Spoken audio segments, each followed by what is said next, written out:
right, well, greetings, everybody. Welcome once again to the Rec Poker Podcast. As always, our official sponsor is Running Aces Racetrack Casino and Hotel, and we are also sponsored by Learn Pro Poker and website AMP. In this chats edition of the podcast, we get to hang out with a couple of our favorite people. Robbie Strazynski and Bruce Briggs are in the house from the Top Pair Home Game Podcast, and we've got to, of course, talk about that as their end has finished, so we're going to talk about that a little bit. But before we jump into that, let's introduce the panel. My name is Steve Fredland. I go by Rec Poker Steve in the Poker Stars home game. And Max Shapiro told us that they say poker is a zero-sum game. It must be, because every time I play, my sum ends up zero. You must be doing it right then. Yes. Well, my name's Jim Reed, Bluffsterini in the home game, at Hold'em_Steelers on Twitter. And if you like poker podcasts, I got some bad news for you because we lost one of the big ones recently. But looking forward to talking to these two champs about it. And I'm Rob Washam, and I'm Radman50 everywhere. And I'd like to say that I think the new venture that Robbie is involved in is very exciting. Awesome. Yeah, I can't wait to chat about that as well. One quick thing before we jump into the conversation. We just announced it this week that we have launched a home games community membership. This is really if you have a home game and you want to promote your players and kind of raise sort of the excitement around your league. We have a couple different options out there. Just go out online. You can look in the store. You can find them there. But we did just have our first elite member join. The group is Queens Never Hold out of Cottage Grove, Minnesota. And a couple of winners to announce. Alex Truog won the end of the year tournament on October 30th. And Alberto Briones Meraz won the home game title. He had the most points accumulated during the season. So congrats to you guys and welcome Queens Never Hold to the Rec Poker home game community. So with that, let's bring them in. Robbie and Bruce, how the heck are you guys? Hey guys, hello. You can see me. Doing good. Just sitting here on a fall afternoon and looking at the sunshine, and nice to have the headsets back on after being off for a couple of weeks. Yeah, it's like a reunion. It's been forever. Yeah, a couple of weeks probably feels like forever, right? You guys. So let's bring people up to speed now. 365 episodes, I think you guys did in the Top Pair Home Game Podcast. So let's kind of announce to our folks here. Maybe not everybody's listening to both podcasts. Talk a little bit about your journey and wrapping up that podcast. Yeah, Bruce, you can start it off. Yeah, it's 365 episodes, 11 years, almost to the date. In October of 2009 when we started. It's very simple starting. The guy that hosts a lot of games here in Salt Lake, and actually he started the Salt Lake Poker Meetup group. And I got to be pretty good friends because I hosted a lot of games too. And I was over at his house one Sunday having dinner with his beautiful family. And he said, hey, have you ever thought of doing a podcast? And I've never heard a podcast. I knew vaguely what they were, but I said, yeah, I mean, I've done radio for a lot of years in my life, so it can't be that much different. He said, yeah, here's this book.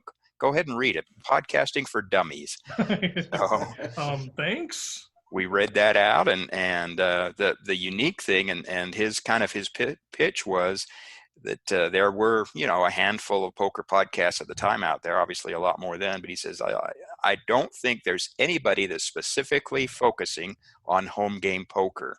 And our gut feeling, and I think anybody with any common sense would agree, there's far more people playing home game poker every week than there are in casinos or card rooms or anything like that. So, there's a huge audience. And if we can talk about having a home game, hosting a home game, things to do, things not to do, all that kind of ABCs of home game poker, then that we might find a niche in the market. Yeah, so you guys ran that for quite a while. I know you went through a few different iterations. You had Eric involved in the poker news, and then Robbie got involved in card player lifestyle and all that. So maybe Robbie talk a little bit about kind of the last little season of this thing and why we chose to wrap it up. Yeah, so Bruce mentioned Eric, the original co-host, and definitely kudos to him.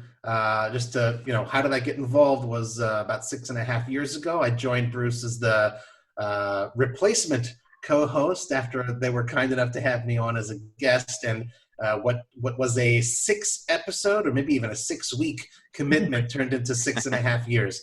So that was really nice. We did it every other week. And yeah, like you said, we had a few iterations. We partnered up with Poker News and their podcast family, and that ended naturally. And then we started the Card Player Lifestyle podcast family. Of course, you guys here at Red Poker are part of that. They say that all good things come to an end. To everything there is a season. All those sort of cliches. And 365 is a nice number. You have an episode every single day of the year that you could listen to. And at some point, you kind of, ride off into the sunset, and it's time to, we did a decent job. We're very pleased with what we did. We had thousands of folks listening to us every other week. And our work and whatever legacy, whatever you want to call that, hopefully lives on. And, I think we certainly covered every possible niche of home game poker. I love that. One for every day. So now people just listen to one a day. And then next year start again. It's not that complicated. Keep listening to this stuff, But yeah, what a fun run, what a fun legacy, all that kind of stuff. I know it's sad to think someday the Rec Poker podcast will end. I hope not, but it's just sad. That's why you try to enjoy it as much as you can, right? Try to soak up every minute. I know that's sort of how you like to live your life anyway, Robbie, and I think that's very, very commendable. And I would really encourage you guys, go back, who's ever listening to this, go back and listen to that last episode. Listen to episode 365. A lot of really good stuff in there about kind of their favorite interviews and all of those things.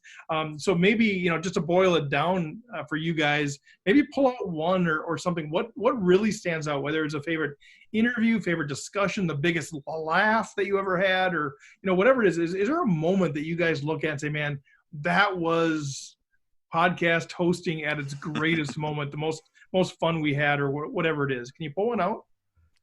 I probably have to say for me, it was rather early on, maybe a couple 3 years into it. We interviewed Mike Sexton, and we were really fortunate enough. And again, I give kudos to Linda Johnson and Jan Fisher. They were I used to play a lot with them in tournaments they'd host down in Mesquite, Nevada.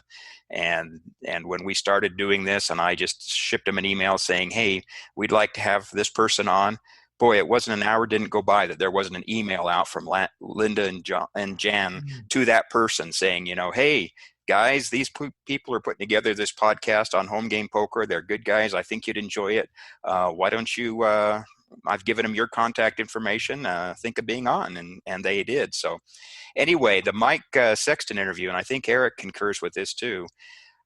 What was unique is, again, he was a big celebrity by then. It had done dozens of interviews, but we drilled deep on home game and talked about some home games that he used to host, a rake game in North Carolina after he got back from the service and was doing ballroom dancing, instructing in that.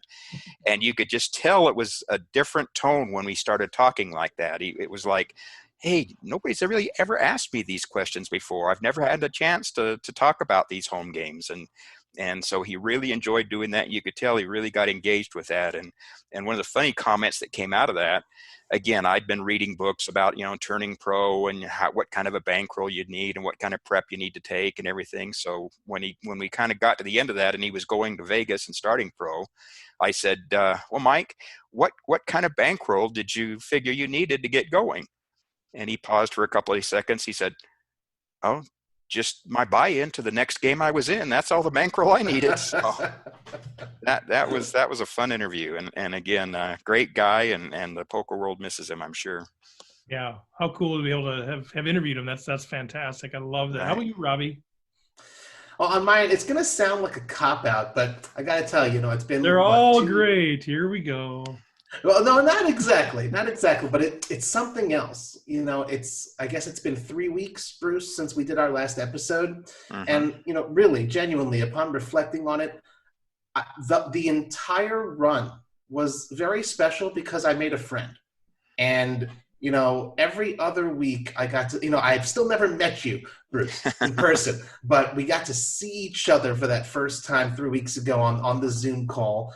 And, I know your voice from a million miles away, but just sort of meeting someone with that exact same passion that I have for home games. A lot of folks do poker media, but so many of them, okay, they'll play in the Vegas game here and there. They don't play home games like I do, like you do. And, going through my sessions every other week and telling you about my friends, my dad's group, all that sort of thing. And, after reflecting upon it, to do that for 6.5 years and have someone who sort of went through that journey with me, that honestly is what means the most to me from having done that podcast. And I had never done any sort of podcast hosting before, so you gave me the opportunity, and thankfully a lot more hosting gigs have come since that time. So it's a great thing. I love that. We talk about community all the time and how important that is, and that's why we do what we do, and I know that's why you guys do what you do, and the relationships that come out of that are so rich. Go ahead, Bruce. I think I cut you off.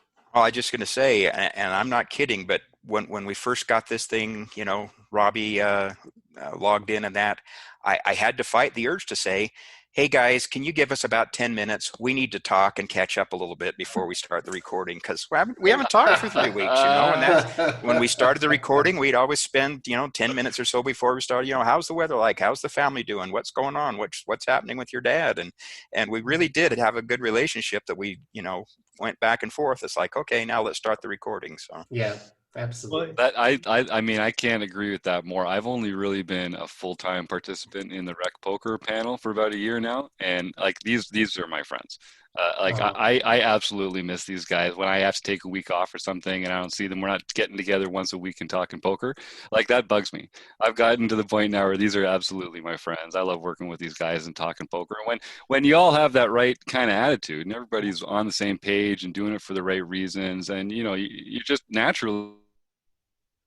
It's a truly, I'm real grateful for that. It's a special thing. I love that. We're shorthanded today. Usually there's like 5, 6, 6 of us, that are out here, but we're recording because of Robbie. We have to record in the middle of the day because, boy, he's in Israel, and middle of the day. It's 10:15 at night, Steve. We can't have him up at 2 in the morning. But you were a little shorthanded. I miss it, right? I mean, where's Jonesy? Where's Somsky? You kind of miss those folks that are part of this thing. But yeah, so relationships are huge coming out of this thing. So let's talk a little bit about. And if you guys need to, we can leave the Zoom open when we're done, and you guys can catch up if that's we're happy to do that for you. But let's talk a little bit about what's next. I know, Robbie, you've got the Orbit that you're cranking on. I'm here just hearing great things across the board on there. So I want to hear more about that. Bruce, I'd love to know kind of what's going on in your world and if you're replacing this time with something else. So Robbie, maybe chat a little bit about the Orbit or what else you have going on. And then Bruce, I'd love to hear the same from you. The thing is, I know what's going on with me. I'm dying to hear what's going on with Bruce, like you said. Okay, fair enough. We can turn that over. If you want to know what's going on with Robbie, go to the Orbit. Right? Yeah. Well, let's hear about Bruce first, then I'll tell you guys. Fair enough. Yeah, Bruce, are you sick of poker yet, or what's next for you? I don't think I'd ever get sick of poker, but I'm kind of sick of not having live games, So our meetup group here has been hosting some online games on the Faded Spades platform, where we can, do Zoom and still talk and quack rise and things like that. And that hasn't been too bad, but it's just not the same as having the home game thing. So, that's part of the reason that I thought, well, this might be a good time to wind things up, because I just hadn't played in many games. I almost felt like, when we do the How You're Running, and Robbie always had some experience and a lot of things filling his life in poker and games and that, but it'd come to me and it's like, well, nothing much to report. Haven't played any games or done anything. So I did. And again, it's still in its incubation stage, but about 2 years ago, I don't know, I got a wild hair one time, and the phrase fussy old fart came to mind. And so I went to GoDaddy, and I'll be danged if the URL fussyoldfart.com wasn't available. So I've been kicking around the idea of starting a blog, just being this fussy old fart, kind of like the old George Carlin thing, what pisses me off, and then just go on rants and things like that. So I've kind of got that in the back of my mind as my creative thing to scratch. But as far as poker, until live poker gets back or whatever, it's probably on hold a little bit. Wow. And Well, Bruce, I'll be the first visitor to that website. That's for sure, Bruce. right there. And Bruce, remind us where you're actually located. In Salt Lake City. Okay, so what's the situation there with poker and those sorts of things? Well, technically, Utah is one of two states, I think Utah and Hawaii, where they do not allow gambling at all, not a lottery, not anything. And home game poker's technically illegal, but we've been told by some law enforcement that we've taken into our confidence that if you run a game that's not raked, if you run a game where there's no tipping or anything expected, if you run a game where there's a maximum buy-in of like $100 or $200 so people aren't going to lose their house payment, then they're going to look the other way. So we've had a robust home game. I had a game that I hosted for almost 3.5 years every Friday night. Usually had 20 people that would show up for a 2-table tournament. So we've had really healthy here. Where in Salt Lake, if you know the geography, to the west about 90 minutes is a border town called Wendover. But it's really kind of a one-horse town, and there's 2 or 3 poker rooms, so you can go out there and play, but not much except Hold'em. Going south on the way to Vegas, there's a border town called Mesquite. Not that kind of going south, just to clarify for poker. Yeah, okay. And that's about 4 hours away, and then Vegas is like 5.5 hours, 6 hours away. So we've got some opportunities in that. But home game has been the principal part of my life. In fact, I hold a record of our Salt Lake meetup group. I've attended over 1,300 home games in the course of like the last 9 years. Yeah. So I think you are well versed to have hosted the podcast. And he's broken even in all 1,300, all 1,300 which is unbelievable. Break even, Bruce. At least that's my story, and I'm sticking to it. I love home games. Rob and I play in a home game, together when we can, and I miss it. That's a big chunk of what I love about poker is the hanging out with people and all that kind of stuff. And it's been tough. It's been tough to not have that piece. So we try to stay plugged in different ways. Robbie, your deal? Sure. So I can tell you on the, just the home game front, that's continuing for as long as I can, pitch cards and shuffle chips. Yeah. So thankfully, the second lockdown ended here in Israel. So I'm continuing. We've gotten back to the, at the moment, still outdoor home games, but grateful to have them. And I'm on a little bit of a winning streak, so I'm not going to jinx it, but yay, that's a good thing. So got to keep that passion going. It's genuine. I didn't just do it because we had a show to produce. So there's that. The thing is, beyond Top Pair, I kind of have made poker media my full-time job. So that's a pretty cool thing. That was just one component of it. It got my own website, cardplayerlifestyle.com, where all you guys, whether you're watching or listening, you can see the recaps with timestamps of the Rec Poker podcast and the Bernard Lee Poker Show. And we put out, a good 3 dozen or so articles each month, interviews, op-eds. So that's going to continue going strong. We're on the cusp of our 11th anniversary. So that's pretty cool. Cards Chat, you guys have heard of that. So I started hosting that podcast. That's a one-on-one interview sort of thing. And we're about, actually, just after we finish here, going to be recording our 12th episode. So 3 months into that, that's pretty nice. And everyone's mentioned the Orbit. And of course, thanks so much to Rob as well for saying I appreciate the venture. That's something we just started, me and a couple guys, Des Duffy, Lee Wiltshire. And it's kind of like it's not like we invented the wheel or anything like that, but it's applying a concept that we've seen in, the old school folks out there may know the McLaughlin Group or Politically Incorrect with Bill Maher, like that sort of a thing where you've got like one host and 4 panelists and you do sort of a roundtable discussion sort of thing. And the round table, we have a poker table in there. It's meant to not just be heard as a podcast, but also a visual experience. And you see the panelists and myself around the table. And it's something that's never really been done in the poker industry before. It's always usually one-on-one interviews. Sometimes you have these sorts of discussions, but not really getting, like player, industry person, poker room host, online specialist, like people from all different walks of the industry, men, women, Europe, America, all over the place, and discussing, the main issues that are going on in online poker and live poker.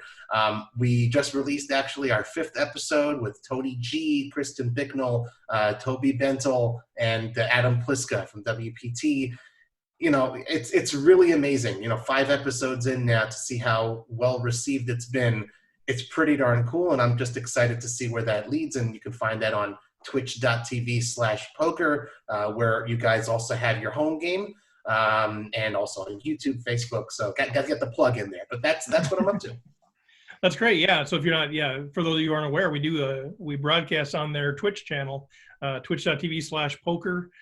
Thursday nights, 8 o'clock Central Time. We have usually Taylor Moss out there. So you guys know Taylor, very solid young player. So go check that out. But yeah, so the Orbit, which is fantastic. All the other stuff is fantastic. What's the easiest like on-ramp connection point for people that are saying, all right, I love all the stuff, but is there one place? Do I sign up for a newsletter at Card Player Lifestyle, or what's kind of the easiest way to make sure I kind of know what's going on in your world? Well, the best thing, honestly, is follow me on Twitter at Card Player Life, because pretty much everything I do, I put there. I do have a newsletter, Card Player Life, at Card Player Lifestyle. You just go to the website.com, and it's right on the right. There's a little embed form. You can sign up for the newsletter. I don't remember the letters of the link of the URL, but you can sort of sign up for it. And I do put out like a monthly newsletter kind of recapping all the different activities, and you get some exclusive in there. Like, if you guys are, I know you guys are signed up for it, so you were the first ones to know who the panelists were. Yeah. For example, I do try to get some exclusives, some giveaways, and pretty much everything I'm up to, I put in that newsletter as well. But Twitter is definitely a place. It's at Card Player Life, pretty straightforward. So so here's my next question. So you guys are you're going to host a dinner, all right? You and Bruce, Robbie, Bruce, you guys are going to host a dinner. You're going to have 4 people that are invited to this dinner, all right? COVID is released. There's no restrictions at all. Travel's not an issue, whatever. You just wherever you want to go. You each get to invite 2 people, all right? From the poker community or people that you've touched either on, through the Orbit, through the podcast, whatever.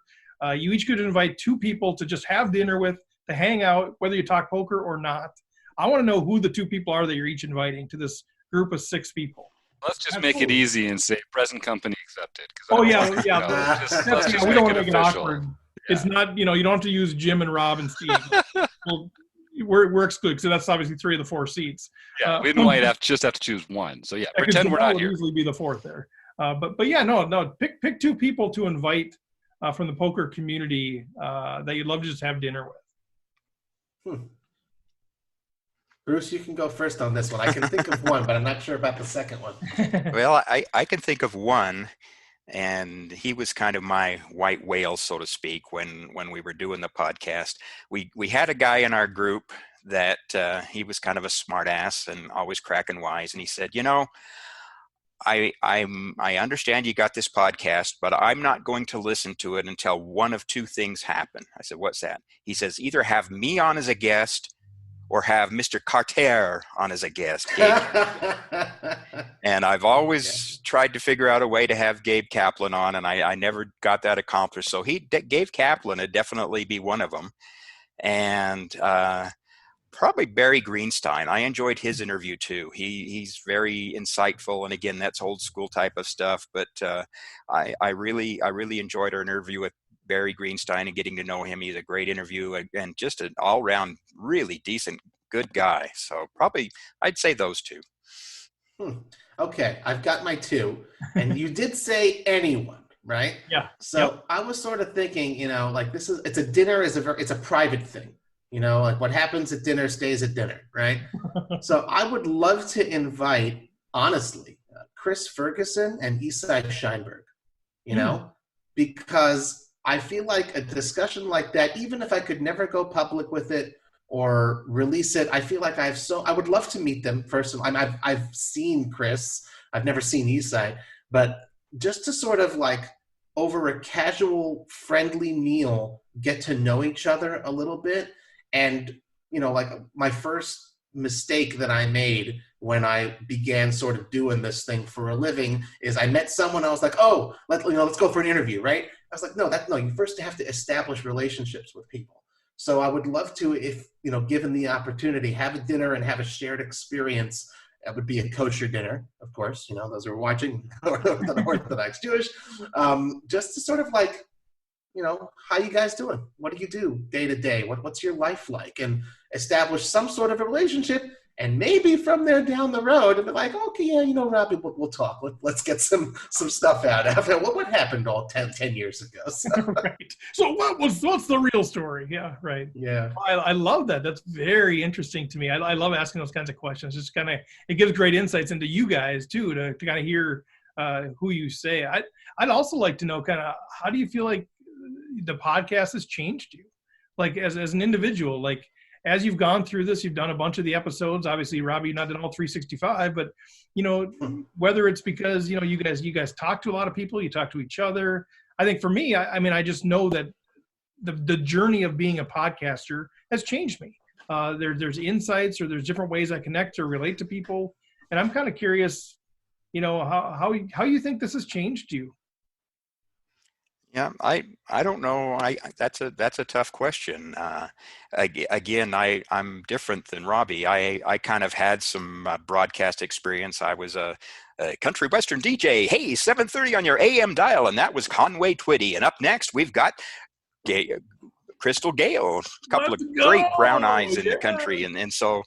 It just, when I started doing the podcast, it kind of just scratched that itch that I hadn't done for a few years. It's like, hey, I can do this. It's just like being on the radio. So I'd say probably two things I can think of. One, it was kind of a joke because the people in our group, a lot of them were regular listeners, not all of them though, but a few of them. And when I'd go play poker, they'd bring up things and say, okay, I know how you play this because I heard you talking on the podcast last week. And so it was almost like I was giving away my tells. So that was kind of funny. And another thing, and again, just off of left field, which I used to do, because when we first started doing interviews, it was back before Skype or anything like that. So I just usually call people up on their cell phone, which meant I'd have their cell phone. So we'd sit at a home game and a rules question would come up, and there'd be kind of a debate and an argument in that. And I'd say, here, let me call Matt Savage and see what he thinks about it. I never did, but everybody would kind of look at me like, yeah, right, shut up. So. Wow. That's a great answer. I should call Matt Savage once in a while. Change me as a person, and I mean this in the absolute most positive way. When I began doing this in June 2014, I had never hosted a podcast before. I'd been a guest on a couple at the time, but the idea of hosting it, I was very nervous. And I feel like, week after week, or, every other week, as we hosted, I had just gained incredibly valuable experience, and in a very real, tangible way, as time has proven, that it was like a stepping stone to additional things. And again, I mean that in the most positive way. Like, no one would be asking me, hey, Robbie, do you want to host the Red Chip Poker Podcast? You want to host the Cards Chat? You want to get on camera? Like, all these sorts of things. It's because over time, together with Bruce and very much with his help, because he was the experienced hand at the time, I became comfortable in my own skin and with my own voice. And as interviewees came on, that became more comfortable, and it's very much second nature. So there definitely has been a change, and I think a very positive one, for which I'm thankful. That actually brings up a great question for me. So selfishly, I'm curious if you guys have any tips for Steve and Rob and I as we try and continue to do this Rec Poker podcast off to our own little sunset. Lessons that you've learned. But I also want to talk about what it's like. Say, Jim, your audio sort of breaking up there. Yeah, I couldn't hear that last part. Shoot. So it's a really good question. We heard the first part. The first part, like, give us some tips. Give us some, you guys are industry experts. You're plugged in. You know what people like. You know what people don't like. As Robbie, you've got the media's channel and all that sort of stuff too. So I think it seems like the heartbeat of Jim's thing is, how can you make Steve better? But I think what he's really trying to say, more what can we do to continue to engage the public and give them what they're looking for and build community out of this thing? Geez, I don't know. What do you mean you don't know? You're the expert. Let's go. Come on. He doesn't. He's like, okay, hire me at $200 an hour. I'll tell you. No, not really. We're trying to get all this free consulting. to be honest, one of my frustrations over the 365 and the terms in that was trying to get people to engage with us. We would love to get emails. We would love to get tweets. We'd love to have people, say, oh yeah, I listened to your podcast and this is what I found and this is what I found. And we did get a fair amount of that, but not nearly as much.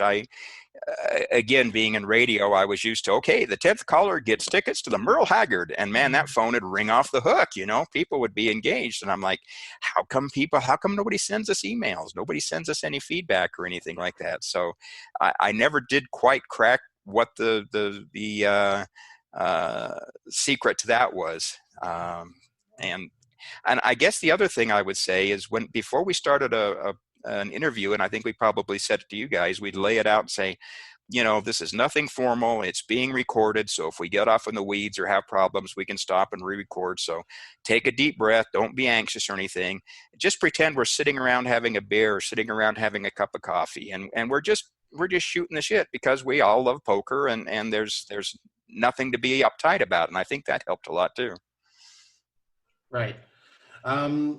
I would say I would give the advice that was given to me by Linda Johnson, because I kind of asked her the same thing at some point a couple summers ago when I was debating, or I'd just begun doing this thing full time, because it was like the whole media thing. It was just like a part-time nights and weekends passion kind of thing.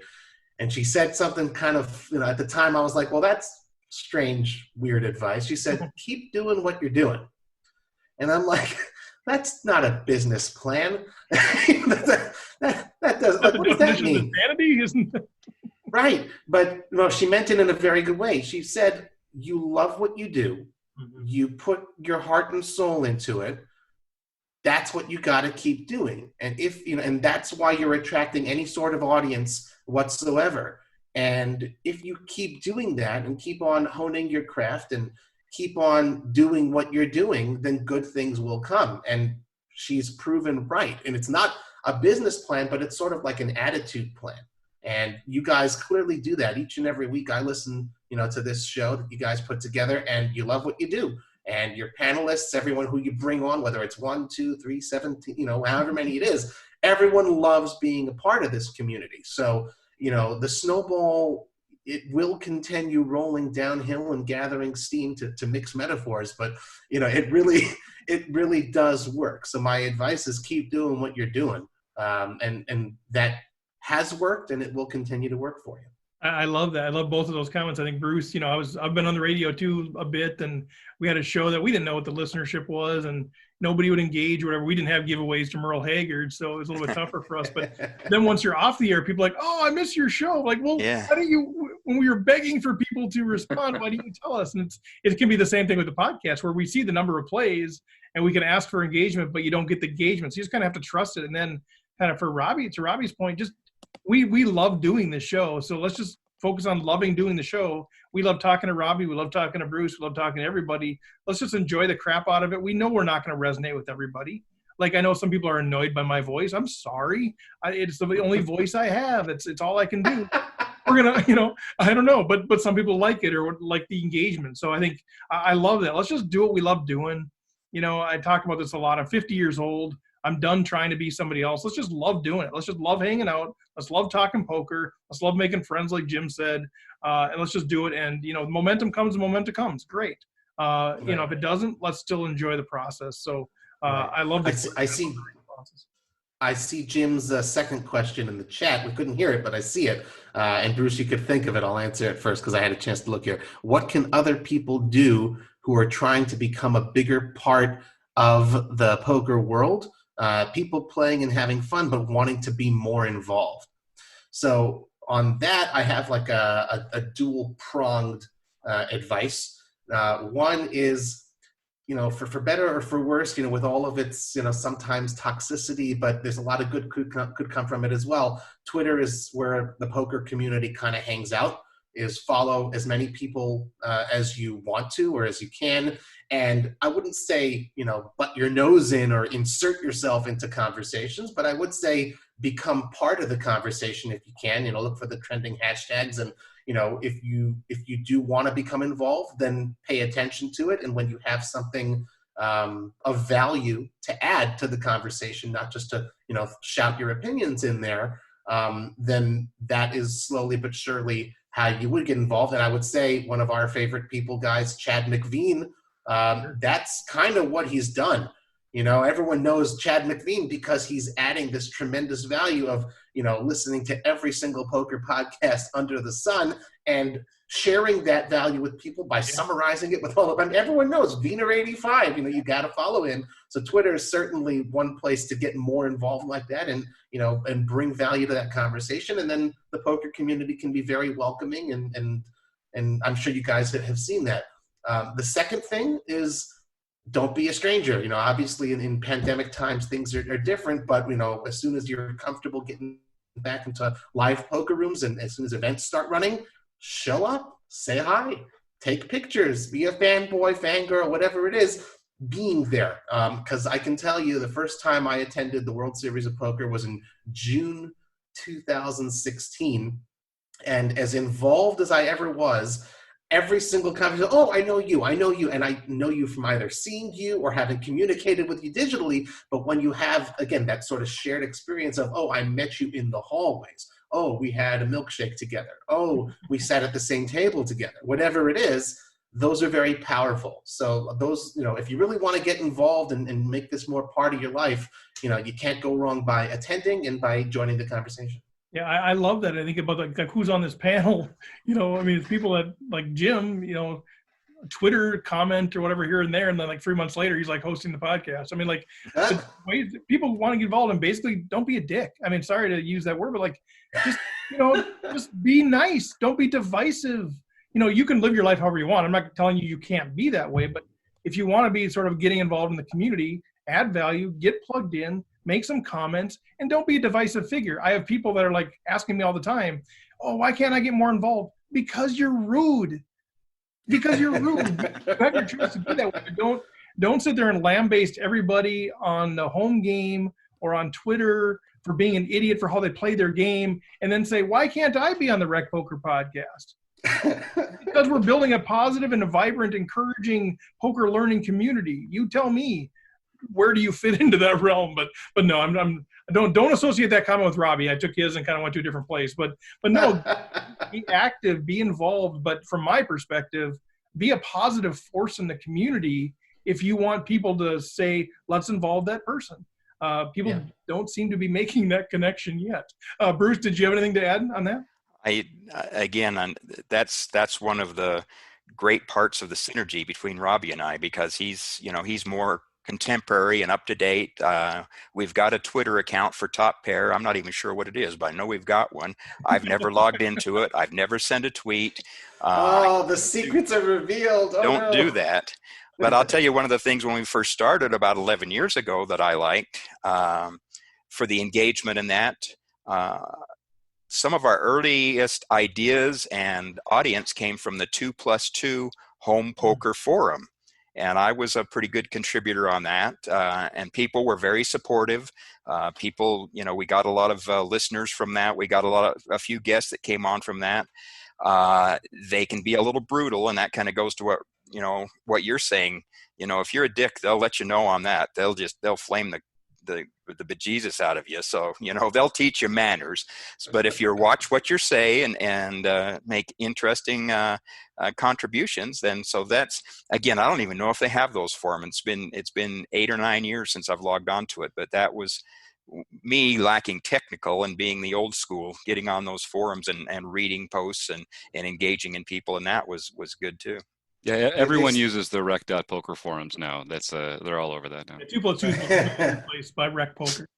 Yeah. I will tell you that what you saw there does exist, and it still looks exactly the same because they've never updated anything. But just tongue-in-cheek comment there. I think to what Steve said, if you're friendly at the poker table. I mean, I missed it. Say it again. When, like what Steve said, as long as you're friendly, like say at the poker table, get to know the people around you and just be friendly with them. And that's how Steve and I met. Yeah. We randomly met at a poker tournament up in Mille Lacs, close to us here. And that's how we became friends. And we've been, I mean, it's been 6 years now or something like that we've been hanging out. And it was all because we just started a casual conversation at the poker table and just be friendly with people. Mm-hmm. Yeah, I love it. Oh man, the relationships. I always talk to my wife about, what poker's meant to me. It's like so far beyond this hobby that we started playing. It's like my best friends are now because of poker. And it's great. But like, yeah, to answer that question, it's a great question and great answers too. Just, be available, get present, get to know people, be a positive force in the community, add value. And people are going to people like me, Robbie, we're going to stand up and take notice, go like, oh man, that's somebody that we should be working with. It's not that hard to do that. But well, guys, we're almost, we are well past time, but it's just so fun to talk to you guys. You guys are just a great light in the universe, a great positive force in poker. I mean, I think about how many home games people run that are still impacted by the interviews you've done or the insights you've given or the advice you've given them on how to play, how to run tournaments. So it's a huge legacy piece. I know it's sad to see it come to an end, but thank you on behalf of, all of Poker Nation, not just the rec poker people, but for the investment. And I hopefully someday you'll look back and really be able to be proud of what you've done if you haven't already. But kind of as we wrap up, I just want to give you an opportunity. If there's any final words you want to share, and I know you're kind of doing a goodbye farewell tour and that sort of thing, but to rec Poker Nation out here listening in, that people have listened to you, some haven't listened to you, but I guess final words of advice or insight that you want to share, either one of you.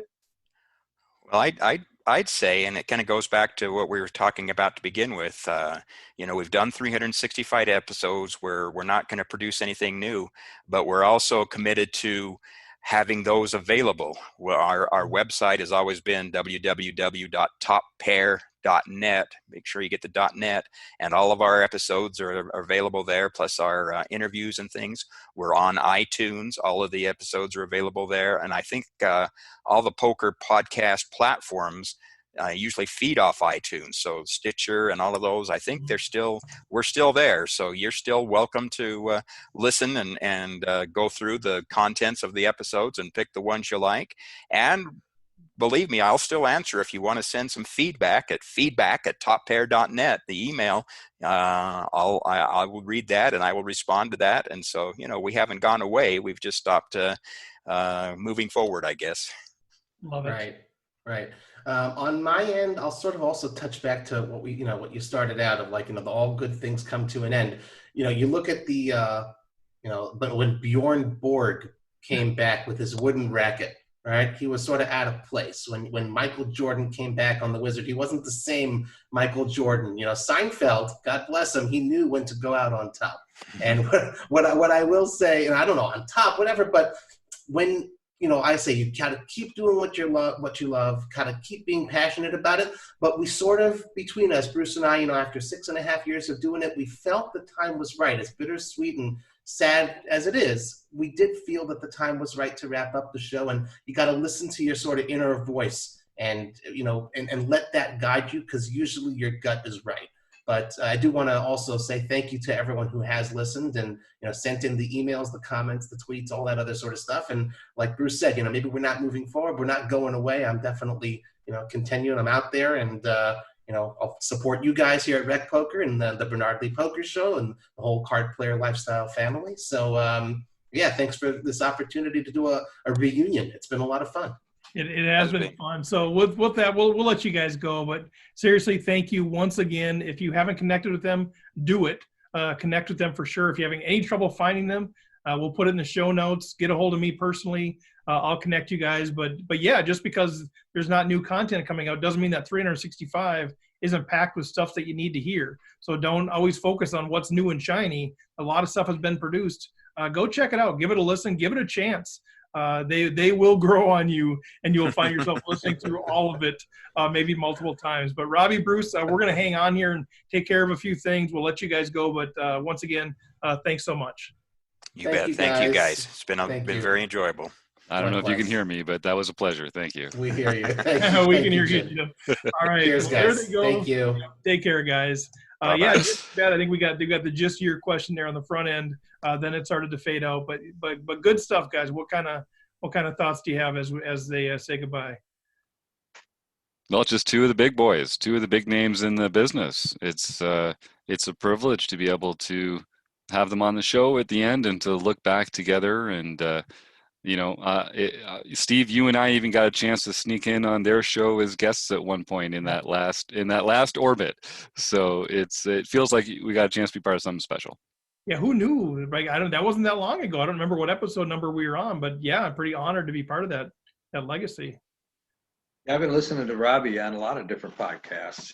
He was on the Red Chip Poker podcast for a while, and I kind of look at the way he got into the poker community is kind of the way Chad Holloway did, right? Because he just wanted to be there. He just wanted to do it. And he just kept putting himself into those spots, and he started that card player lifestyle. And he just, it became his life. This is what his career is. This is what he does now for a living. And it shows you, and that's kind of how Chad did it too, right? He just said, I want to do this. And he just went out and took a chance, and he did it. And he became the face of poker news. Yeah. So it's really fun to watch people that enjoy what they're doing so much.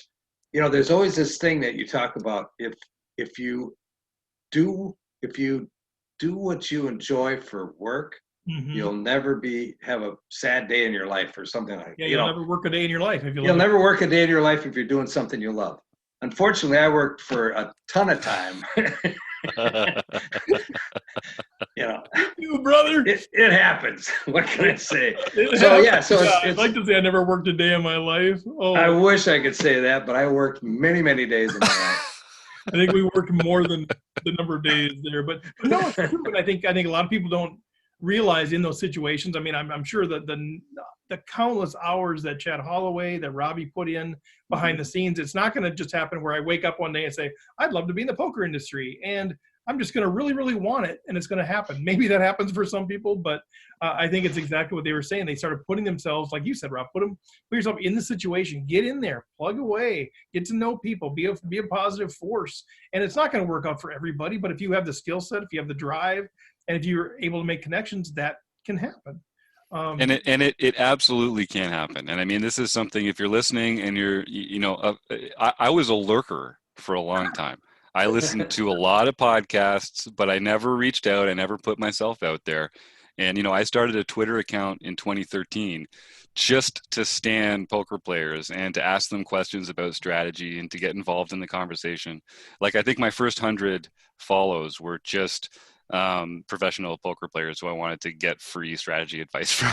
But that turned into real relationships with players like Andrew Brokus and Zachary Elwood, and just like so many Matt Glassman, so many great Ryan LaPlante. I mean, Alex Assassinato, Fitzgerald, so many great people that I just got more drawn into the poker world, started, having real relationships with these people. That kind of even gave me just the courage to even write into some podcasts and get my questions answered, or to become a bigger, part of their conversations. And it takes that, and it took several years, of lurking in my case, and just sort of being in the background, not putting my neck out. Even when I first joined Rec Poker, I didn't even want to put my face on the camera. I just wanted to be in there as Poker Jim. But when you find that right fit, and you find that place where there's people that see things the same way that you do, and if it's not Rec Poker, there's a group out there for you, I assure you. And whether it's poker or in other parts of your life, if there's a way to do something you love, I mean, God, just follow that, put the time into it, and in the words of the great Steve Fredlin, just don't be a dick. It's not actually. Well, I think that's probably true of any of the panels. Like for me, for sure, started this thing in 2017 as a podcast, and never even dreamt that it'd be like a big part of my life. And now it's a major, major part of my life, and I love it. So I think, there's examples of all of us that are like, and the poker community is open and willing and ready to help you kind of do that, if you just kind of do things the right way, in my opinion. So yeah, well, very cool, guys. Well, let's I know we're getting a little bit long, but yeah, thanks for all the insights, thanks for the questions. I think it's fantastic. Brings up a lot of good feelings about poker and recreational poker and the home games and all that stuff, that there is this huge community of people that are not, it's not all focused on the Negreanu poke heads up match. There's millions of us that are just sort of loving the relationships built out of the home game. And so I think that's a great reminder of that. So let's talk a little bit about our own home games, which I know we don't have the great John Somsky because we're in the middle of a work day today, but we run these home games every night and a couple times on Saturdays online at PokerStars. And Jim, do you want to kind of give us an update on what happened over the past 7 days? Sure. We had a very spooky international series on Saturday, Halloween, where Oslo Borger, who is just killing it in this international series, Trond Vidar Stensby comes in and sweeps it up again. And then in the afternoon game, the dreaded Doug Drabeck, the Drabecks are back, winning the afternoon event of the international series on Halloween. In the nightly, Mile High Magician, David Phillips, won his 5th. Carl 0621, Carl Anderson, his 3rd. And Munkin Fonster, Cheyenne Bhattacharya is back. Mr. Bhattacharya, I haven't seen your name in here for a while. That's great to see Cheyenne kicking butt in the nightly home game. Good for you. Followed up by Jimmy Boots, who we don't know that well. Chatty Cat 222, Kathy Karen, won her 1st. Now then, KB, Doug Barons, rocking it with his 3rd nightly, and one of my favorite posters in the forums, Monkey System, Keith Brandt, pulling in his 2nd nightly. And Keith, you're due a few there, I think, because I know you've been on that final table a few times. Let's get you up more than 2 wins. You deserve it, bud. Yeah, and I think, Jimmy Boots, I got to know. I actually know who Jimmy Boots is now, but he's chosen to keep his name private there. But because I had the great honor of telling him to make sure he emailed me, because him and I were playing heads up for an hour. Oh. And I lost. So that's how I know about this Jimmy Boots guy. Frustrated me. Then I hate taking 2nd place. Like, generally, you get the heads up and you win about half the time, and that's about where I'm at. But it's so frustrating. You think you should win every single time. I hate 2nd place, but no, he played well deserved. And we're getting like 50, 60 runners in these every night. So getting to 2nd place is not like you're just jumping in here on a quick 2-table sit and go. So it takes right? doing. Like, we got to the final table, and I know it's not always this case, but it must have been pretty aggressive. But the small stack at the final table was like 45 big blinds. Wow. And we got the heads up, and I was the short stack at like 70 bigs. Like, wow. It was deep, man. It was super fun, and everybody takes it almost everybody. I think pretty much everybody takes it so seriously too. So it's good poker, you guys. If you're listening, you want free good poker. It's not like playing on an airplane in their little game there where it's just crazy. It's good poker. Really I've never played on an airplane in a little game, but I will say it is impressive. People take it seriously. People want these pins. And one of the things that's great about the deep structure that John Somsky's put together for these is that you don't listen in your normal poker playing life. You just don't get a chance to practice that shorthanded play with deep stacks. And it's really, really important that you get that kind of practice in, because when you are playing for all the money in a big tournament, you don't want that to be the first time you're playing 3-handed 40 big blinds deep. Because there's a huge edge to be gained there. So you should at least be getting some experience in there so that people can't take advantage of you. Yeah, I always encourage people. That's one of the things with chopping, like in a live setting. I know there's a big incentive to chop, to flatten the structure. I always encourage people, if you really want to chop, if you can, see if you can play it out for something and just get that experience. Because, right, we're all hoping that we're playing a $100, $500, $1,000 tournament where we're at that final table. Now you're playing for, tens of thousands of dollars. And, oh, my gosh, I've never played 3-handed. It's a different game. So, good encouragement there. Well, anything else on the home games or anything else we want to chat about, you guys? Just to say that the year-end finals are coming up, and Jamel Cuevas, who's joining us in our chat today, I believe is the current points leader until this Wednesday when I win and I become the current points leader. This is my plan. So we'll see. I'm coming for you, Jamel. Yeah, that was my plan last month. It didn't work out for me either. I was in 2nd going in, and now I don't even know where I'm at. Jamel, put in the chat, are you actually the overall points leader right now? I've actually got it printed out from last month because I'm a bit of a nerd when it comes to that. Yeah, Jamel says he plans on flopping a lot of flushes. That was a good strategy last month. It's so good. He's so good at strategy and execution. I'm going to plan on flopping a lot of flushes, and then he does it. It's That's crazy great. how good he does that. It's very skilled. Oh, my God. Unbelievable. Good Just like stuff, Jamel. Drabeck's strategy to always hit his kicker against me when I have him dominate. Oh, yeah. Great strategy, and he always ace-6 always beats my ace-queen. It's unbearable. But it's good strategy and good execution. Yeah, can't fault him for that. That's a good plan. I'm just, whining. Just saying, right? Well, anything book study wise, Rob? Anything you want to share on that deal? I know we're starting a new book. I know with the timing of the recordings, but you want to kind of that's questionable. Where when is this coming out? We're starting with the Short Stack Ninja by Chris Fox Wallace, and that'll be every Wednesday, first and third Wednesday of every month. So we're starting in November on that one. So we're looking forward to that. It's going to be a lot of neat discussion. It kind of fills in where we left off with the game plan because we ended with the short stack. Well, now we're going to really decompress that short stack and find out what it's all about and get down to the different layers of how to play that short stack. So it's pretty.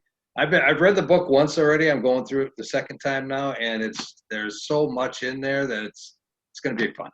And we worked with him before in the past. I know he's very accessible, so it's going to be a great opportunity to be interactive with that thing. And so if you're the first and the third, so the first one will be November 4th, which this is going to air November 10th. So you've missed the first one. But so Rob, if somebody's missed the first one, obviously they're a premium member. They just go watch the video. Yep. But can they jump in at any point in time?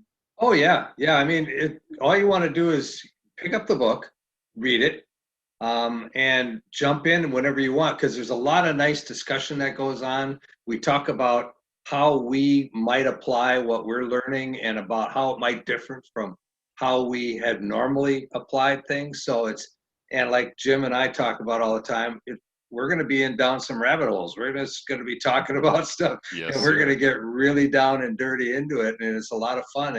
It's not just reviewing what's in the book. It's talking about how that relates to what we do individually. So the more the merrier that can come in and join with the chat or join as part of the panel, and we just start talking, and it's a lot of fun. Yeah, and Rob does a great job putting extra materials together for each session, so you can go back, and if you've missed one, there's a video of the session plus all Rob's work is there to look at the PDFs and stuff like that. So it's you can catch up in no time. Go and check that out. Yeah, and if you're a premium member, you can go watch all the previous stuff. The whole Matt Matros book, all the materials is out there. If you're not a premium member, you're welcome to do that. You can use the code RECPOKER. You get that first month, instead of $15, you get $10 off, $5. So you get the first month, $5, and you can check it all out. 30 days, you can do quite a bit of research. So if that's all you want to do is pay the $5 and then go watch all the Matros stuff, the game plan, go do that. But I encourage you to do that. At least give it a shot. People are finding, man, I can sit in on podcasts. I can do the Zoom Tuesday night, Zoom just for members only on that night. I can get all this stuff. So I think just really want to encourage you guys, check it out. It's fantastic stuff. We've done a lot of hard work to try to make that a very appealing offer. Yeah, and even just for the archive alone, honestly, get that first month for $5, and you won't be able to watch everything in a month. So there's enough. That doesn't even count the fun stuff. You get to join and meet the celebrities and have fun playing with us and that kind of thing. So do check that out. Steve's not kidding. It's a good deal. I'm not kidding. All right, guys. Well, just a quick, as we wrap up here, just a quick reminder. I said in the beginning that we have started this home game thing. So if you're running a home game and you want to kind of promote, we can't really do all the promotion of all the money and all that sort of stuff. We're not going to tell people when it is and who to reach out to. But you can say, man, here's who won last month.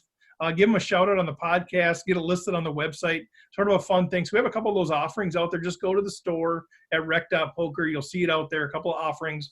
But yeah, we got that whole first elite group, the Queens Never Hold out of Cottage Grove, Minnesota. I love that. Queens Never Hold. Briones Miraz. Yeah, and there's a kind of a backstory to the Queens Never Hold. I know the story. Some of you guys know that story too. But check it out. Some really fun stuff. I think we're looking to grow that. And build our community through that as well. But anything else, guys, that we need to share for the good of the order? Yeah, come celebrate with us. Let us know. Share those binks and let us all celebrate those wins and victories together. I like that. Okay, guys. So with that, let's wrap up right there. As always, thanks to our sponsor, our official sponsor, Running Aces Racetrack, Casino, and a Hotel, website AMP, Learn Pro Poker. You guys are awesome. Rob, Jim, thanks so much. Robbie and Bruce, fantastic stuff. And we'll catch you all next week.